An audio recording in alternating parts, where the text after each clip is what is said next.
New developments now in the investigation into a South Deering funeral home that we've been following since Friday. Dozens of decomposing bodies were discovered there last week. And tonight we're learning about a connection between that funeral home and another business, the Bohemian National Cemetery, which handles cremations. Michelle Baik is in the newsroom now. Michelle, I'd imagine this connection is raising even more questions for families who believe they may be impacted. Oh, certainly, Kate. Well, just in the last 2 hours, I learned that at least 10 bodies brought to Bohemian National Cemetery are associated with a business now under investigation. I'm talking about South Chicago Chapel Funeral Home.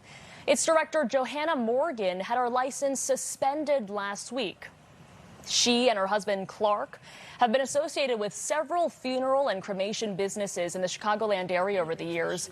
Separately, Controller Susana Mendoza, who oversees cremation services here in Illinois, first said over the weekend that Bohemian National Cemetery is under investigation for how they run its crematory.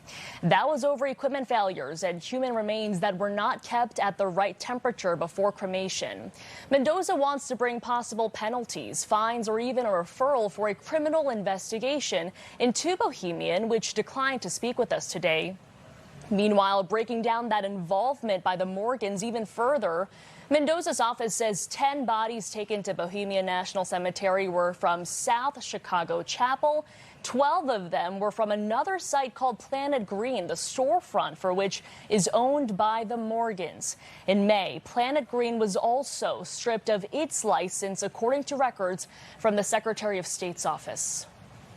We don't know what the intent was in bringing the bodies there. This is all part of the investigation. You have a known bad actor who has profited off of desecrating other people's remains, still operating in an industry that they should not ever be allowed to operate again.